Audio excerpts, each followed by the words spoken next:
Thank you, Wisconsin, for bringing us to the point where even a superstitious naval aviator can claim with confidence and humility that I will be our party's nominee for President of the United States.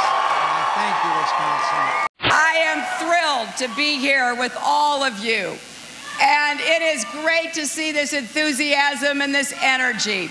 Now comes the hard part, and for America, the bigger decision. The choice you have in this election and why that choice matters. Will we make the right changes to restore the people's trust in their government and meet the great challenges of our time with wisdom? Or will we heed appeals for change that ignore the lessons of history? It is about picking a president who relies not just on words, but on work, on hard work, to get America back to work. I will fight every moment of every day in this campaign to make sure Americans are not deceived by an eloquent but empty call for change. We can't just have speeches. We've got to have solutions. It's no more than an eloquent but empty call for change that promises no more than a holiday from history. While words matter, the best words in the world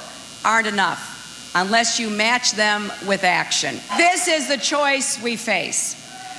One of us is ready to be commander-in-chief in a dangerous world. My friends, we live in a world of change, some of which holds great promise for us, and some of which poses great peril. Every day around the world, situations arise. Each event poses a challenge and an opportunity that present new threats and new opportunities. Will the next president have the experience to respond to each of these developments? They need a president ready on day one to be commander-in-chief, without delays, without on-the-job training. Or will we risk the confused leadership of an inexperienced candidate who once suggested bombing our ally, Pakistan, and suggested sitting down without preconditions or clear purpose with enemies who support terrorists? I think you know the answer to that question.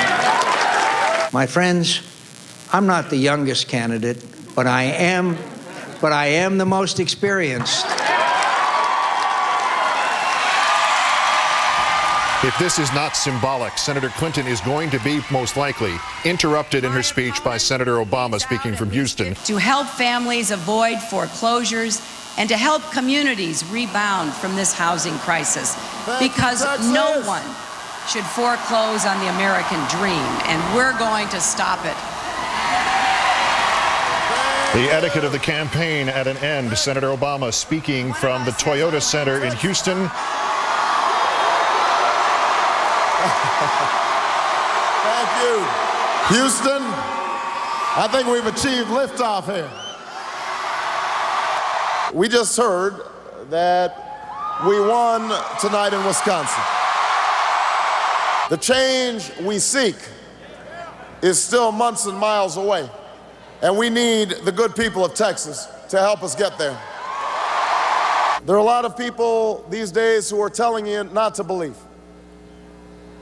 They're trying to persuade you that, well, Obama may have good ideas, but he hasn't been in Washington long enough.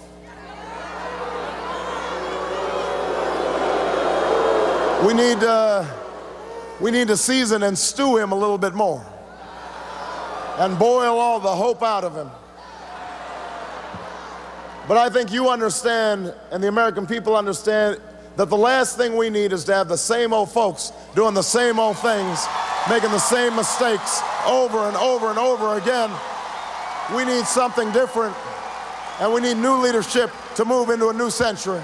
There are those who would say Obama may make a good speech, but what is really going to make a difference is how you work our government.